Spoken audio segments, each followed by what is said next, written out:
preserve the nation's wildlife through the establishment of protected areas. However, poachers with sophisticated weapons have managed to enter these sanctuaries, killing even endangered animals. We never lack for laws, but most of these laws are obsolete. They are very weak. That is one. The structures are there for which we can actually act. We have several ministries of environment. We have Federal Ministry of Environment, different state ministries of environment, and departments coordinating the environment. We have, at the National Assembly level, we have a Senate Committee on the Environment. We have, at the Federal House of Representatives, we have House Committee on the Environment, and so also at the state houses of assembly in our different states. We have, the structures are there, but we need to go back to the basics. Let us look at these laws, the policies again, where we need to strengthen them, we strengthen. And also, we must tie the policies to enforcement. One thing is to enact, another thing is to have the wherewithal, the political will to actually enforce these laws, these policies, so that offenders are not allowed to go scot-free. Presently, like what obtains in Nigeria presently is that everybody cares less for what he or she does. And that is why our actions at the federal, state, and local levels have remained uncoordinated. Federal Ministry of Environment, who is supposed to be the overall ministry in terms of policy, legislation, and enforcement, is not doing much in this regard.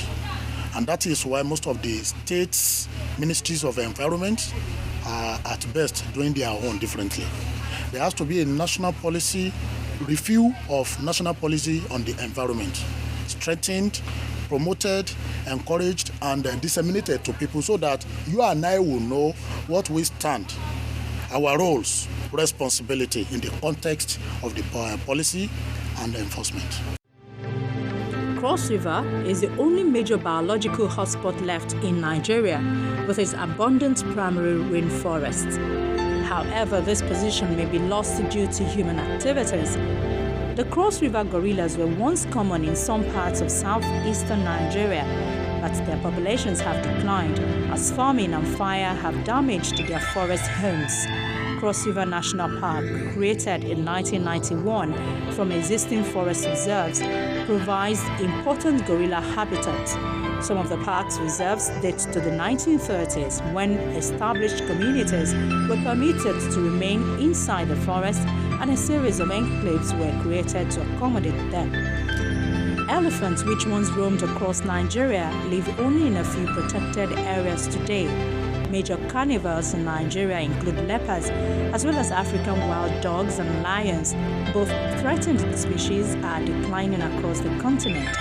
Conservation efforts in Nigeria have, in recent years, focused on consolidating and protecting habitats such as the lush Afi and Mbe mountain chains, which link Nigeria's Cross River National Park with the Takamanga Mourne Forest in neighboring Cameroon. But protected areas are not immune to farm expansion, which is challenging conservationists to find a sustainable and appropriate balance. Yeah, definitely it's a great drawback. You know, it shrinks our carbon reserve, the forest that we often put out there, whether it is in the community forest, whether it's in the reserve area, and what have you. It shrinks our carbon stock substantially. But we think that we can still address this problem by introducing eco-agriculture, and where people will farm in environment-friendly manner. They don't need to cut down the pristine forest.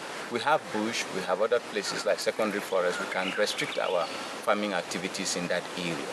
But we feel there's the need to engage the stakeholders, the communities, as far as this is concerned, so that they will adopt new farming practices that are environment-friendly.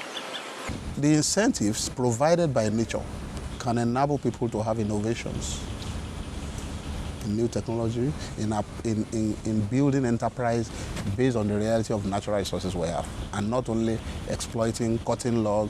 When you say you are dealing with natural resources or you are into forestry, it should not mean that it's only when you are a logger or when you just destroy the forest.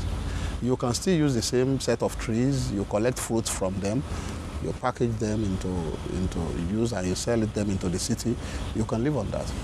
I did some interviews, some studies with some communities in Cross River State when I was working there.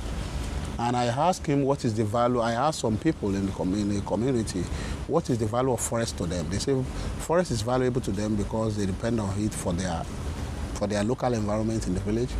And that's where they get their vegetable afang, and they get bush mango there. And I asked, which one is important? Is it the logs or those vegetables? And they say the vegetables and the fruits are more important 6 times than the logs.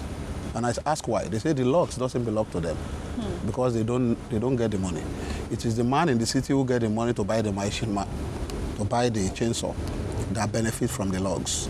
And when the logs are cut, the trees that are providing the fruits are degraded, they have degraded the environment. So those fruits, there's reduction in productivity. So what I'm trying to say is that our government should focus on, our government and even companies should look at some of those simple things that make people to earn their living and enjoy their living rather than, everybody like good roads, you can see, but you don't need big, massive roads to go to rural areas, but create opportunity for them to link the market with ease and let people have the view that they can still live in other parts of Nigeria without Lagos or Kano or Port Harcourt and still earn their living. But you need to build and encourage enterprise that enables young people to tap into that opportunity. It's happening in other countries and it can happen in our country too. So that's part of environmental management, because when more people are involved in wise use of the environment management action will be in place. To overcome this challenge, a measure was introduced, the forest carbon credits, a new kind of green commodity that can be traded on an international carbon market. The credits are generated by successfully halting deforestation and land degradation at targeted sites, thereby reducing carbon dioxide emissions. We need a breakthrough. We're living in a situation where we absolutely have to aim as a species to stay within this 2-degree increase limit. The cause is urgent. The reasons why the forest sector is a very important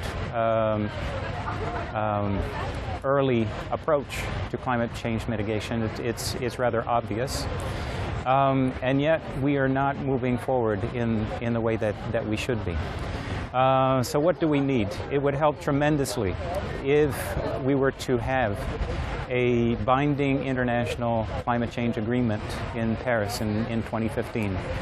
Why? Because it would be a dramatic statement, policy statement, invigorating efforts to move ahead on finances, on tenure, on scale, on MRV, on safeguards, and on every other challenge that MRV faces. So there needs to be a policy tipping point that matches the biological tipping point that we're experiencing right now.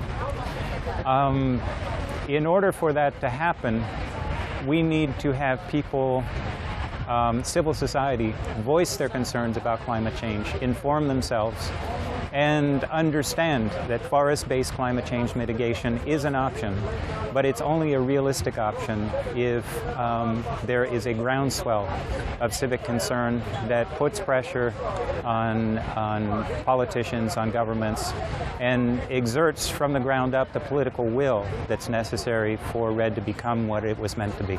Carbon offsetting delivers finance to essential renewable energy, forestry, and resource conservation projects, which generate reductions in greenhouse gas emissions. By purchasing credits from projects that prevent forest destruction, individuals, companies, and governments can offset their emissions and help reduce the global concentration of greenhouse gases. The basic goal is to preserve trees that would otherwise be cut down and thus release carbon dioxide, the most commonly emitted greenhouse gas, into the atmosphere. And the way to ensure that they are not cut down is to make them more valuable standing. The essential obstacle that REDD is facing right now is that